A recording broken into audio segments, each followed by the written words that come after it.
Bonsoir à toutes et à tous, bienvenue dans cette nouvelle édition.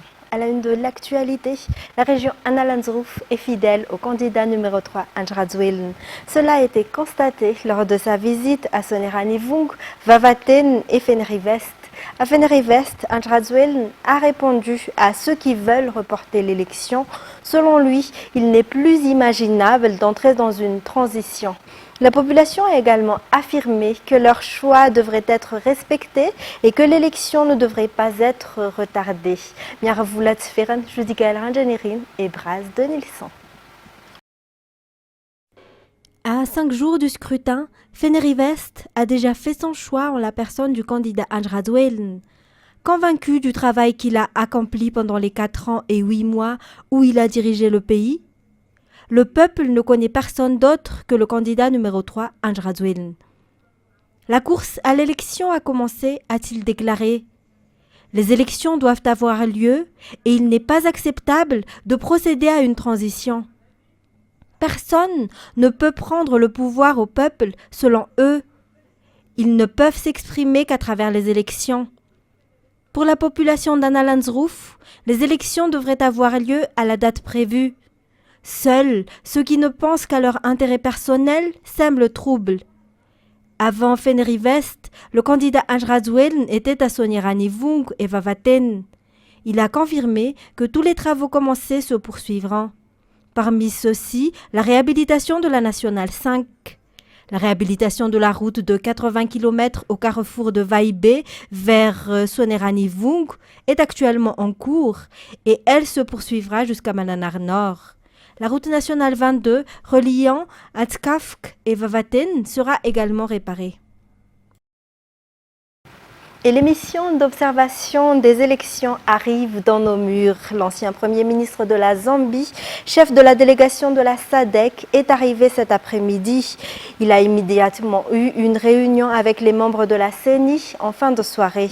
Ces arrivées signifient que le processus électoral en cours est accepté par la communauté internationale et que les élections du 16 novembre sont maintenues. Détails sur les images de Kevin Ravuniarsan. La SADC déploiera 63 observateurs électoraux à Madagascar pour surveiller le processus électoral. 56 sont actuellement dans le pays. Le chef de la délégation de la SADC, le général de brigade Godfrey Mianda, ancien premier ministre zambien, est arrivé cet après-midi. L'Union africaine enverra également 61 observateurs, dont 6 sont arrivés hier. Outre la SADC et l'Union africaine, les Nations unies, l'Union européenne, l'OIF et la COMESA en enverront également. Cela signifie que la communauté internationale approuve la date des élections du 16 novembre, soit dans 5 jours. À noter que le gouvernement malgache a fait la demande d'observateurs internationaux des élections au mois de mars. Cela a été fait pour garantir la transparence. Le gouvernement n'interfère pas dans leurs fonctions. Et Christine Razanamassou, présidente de l'Assemblée nationale et membre du parti TGV, a été bannie de ce parti d'après la déclaration du Bureau national du parti TGV hier. La raison étant, c'est non-respect des règles et principes du parti. Les détails. Ces derniers temps, Christine Razanamassou, députée élue au nom du parti TGV et non moins présidente de l'Assemblée nationale, a fait de fréquentes annonces, suivies des décisions et des actes pour lesquels elle n'a pas consulté le parti TGV, ce qui n'est pas conforme aux principes politiques du parti concernant les affaires nationales. Ces déclarations sèment le trouble dans le pays et menacent la paix, étant donné qu'elle est à la tête de l'Assemblée nationale. Le parti TGV condamne donc entièrement ces actes et rejette toutes les déclarations et opinions qu'elle a exprimées en son nom. De ce fait également, le parti annonce qu'elle est bannie du TGV.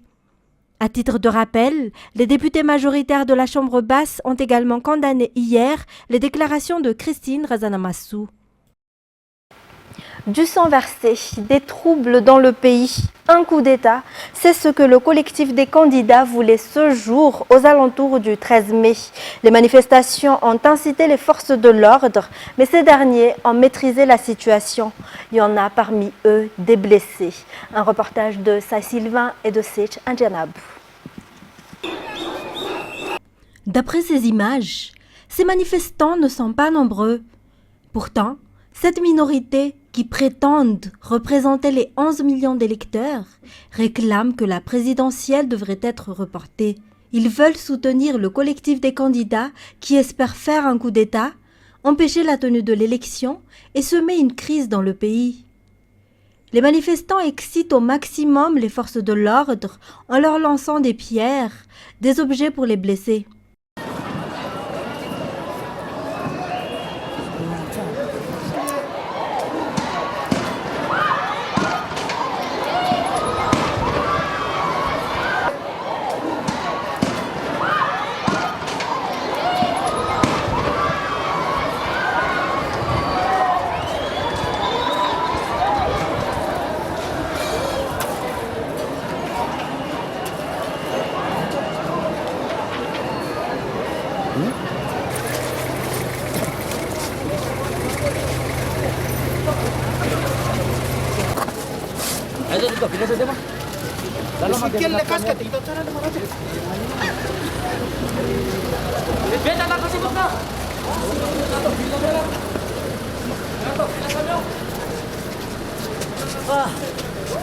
Lancé que le collectif des candidats veut répéter le lundi noir.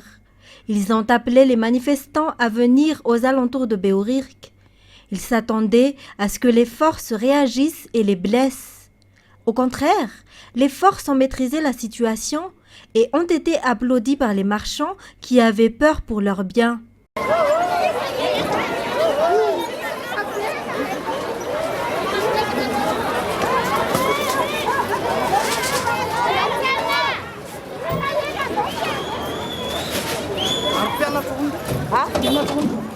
La circulation est revenue à la normale après 15 heures, d'après ce qu'on a vu à Beorirk et à Analakeli. Dans un tout autre sujet, ceux qui ont recours au service judiciaire à Ambiloubé n'auront plus besoin de se déplacer à Antiranan. Désormais, le tribunal de première instance d'Ambiloubé est ouvert au public depuis hier. Par ailleurs, le gouvernement construira également une nouvelle prison locale, a indiqué la ministre de la Justice, Rajamanatenassou Landeboulati. Les détails. 31% des affaires courantes et 35% des affaires criminelles à Antiranan proviennent d'Ambiloubé. Les requérants qui avaient des dossiers à traiter ici devaient se rendre à Antiranan. Le problème est maintenant résolu. Le tribunal de première instance est achevé et le président Rassoir Velnirin et le procureur Tozara Constant ont été installés hier. La ministre de la Justice, Rajamanatenassou Landeboulati, a confirmé qu'il est possible de parler au juge en cas de problème et que la justice est là pour aider la population. Il existe d'ailleurs des directives pour faciliter cette approche. Lors de sa tournée à Ambiloubé, la ministre a également visité la prison.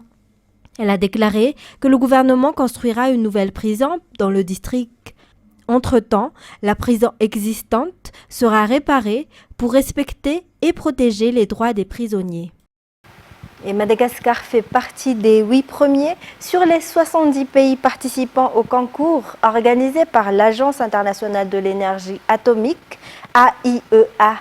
La remise des prix pour les étudiants de l'INSTN s'est tenue hier par la ministre de l'Enseignement supérieur et de la Recherche scientifique, Andiniana Martina Sech Andjanab.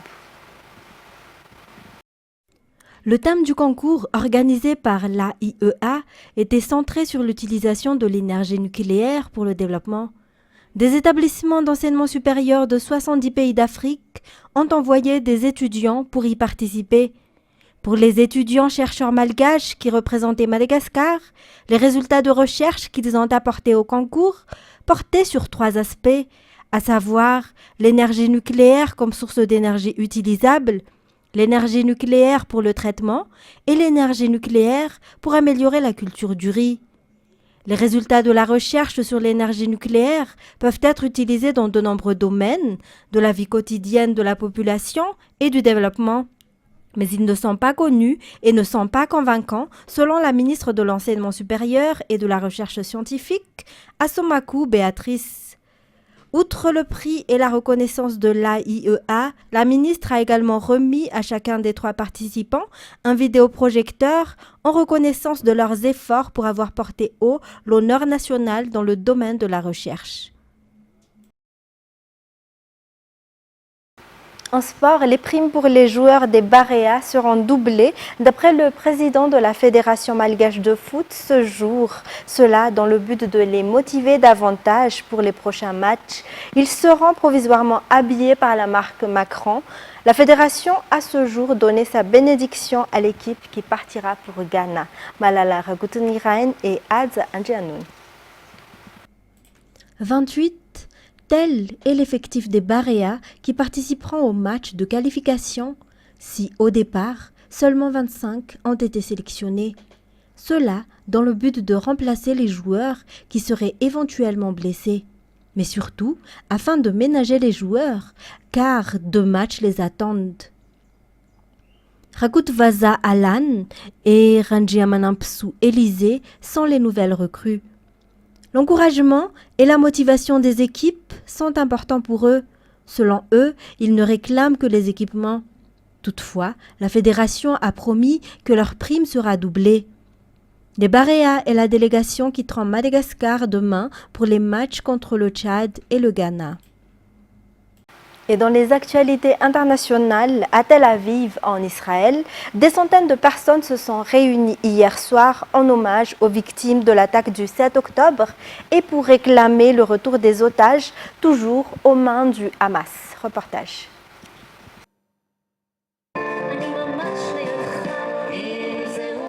En plein Shabbat, des centaines de personnes se sont réunies ici sur la place de l'Opéra à Tel Aviv pour un concert en hommage aux victimes et aux otages. Ils ne cessent de demander le retour des otages au gouvernement. Le peuple, ils sont un peu abandonnés.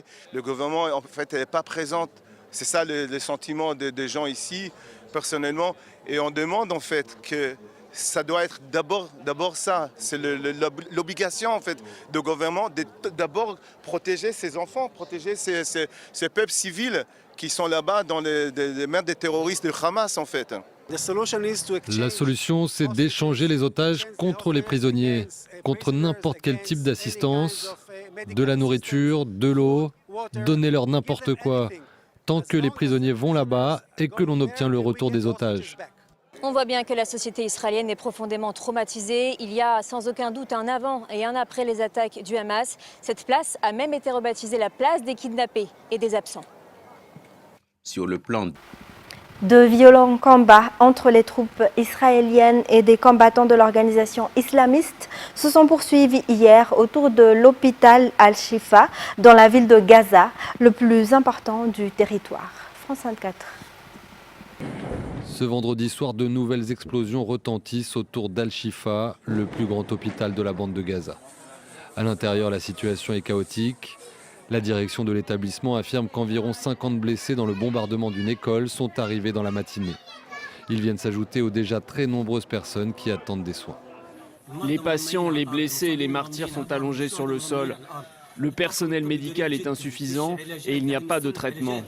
Cet hôpital de la ville de Gaza, déjà pris pour cible la semaine dernière par l'armée israélienne, avait de nouveau été frappé dans la nuit de jeudi à vendredi.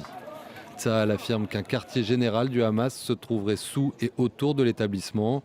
Le directeur de l'hôpital attribue la dernière frappe à des chars israéliens et en appelle de nouveau à l'aide internationale.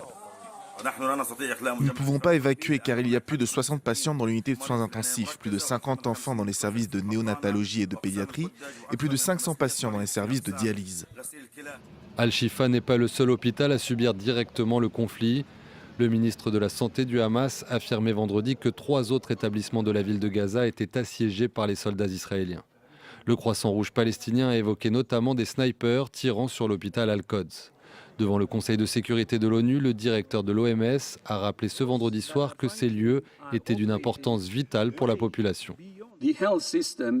Le système de santé est à genoux. Pourtant, d'une manière ou d'une autre, Ils continuent à fournir des soins qui sauvent des vies. Selon l'OMS, environ la moitié des 35 hôpitaux du territoire palestinien sont désormais hors service. Pour terminer, les amis des animaux chinois se battent pour sauver les chats d'appartement et les chats errants des marchands de viande qui arrachent les félins à la rue et les vendent sur des marchés souterrains dans des régions telles que la province de Guangdong et la province voisine de Guangxi dans le sud de la Chine. France 24.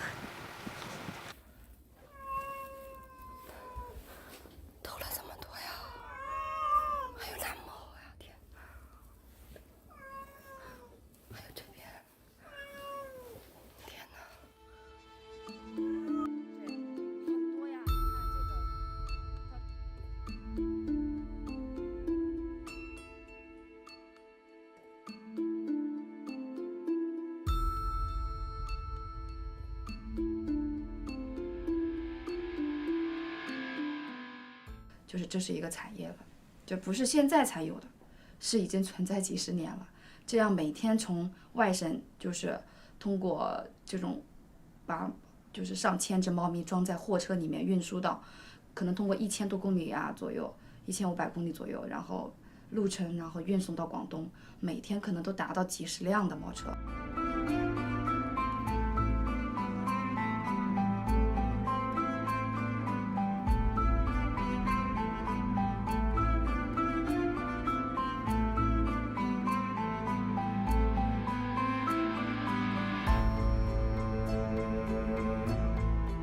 像猫的话，现在毕竟不是说保护动物，所以从法律层面上，公安方面、警方就是很难界定，它不存在什么犯罪不犯罪，也就是说，只能从一些人性方面去劝阻一下，并不能把它怎么样，所以导致了这样一个业态。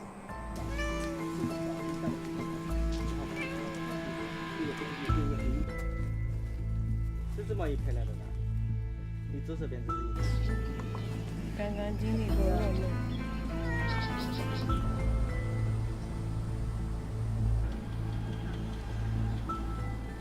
我是也害怕，我也想退缩，我也想装作我看不见，这个我也无能为力帮你们，我只是一个平凡的女人，我做不到那么多，我没有什么特殊的能力，不是没有想过退缩的，可是我觉得，是我发现了，很多人不知道。如果我再消失了，我再沉默了，那他们这样的一个悲惨现状，谁来拯救他们？谁来去揭发这样的一个对社会这样一个恐怖的现象一个公开呢？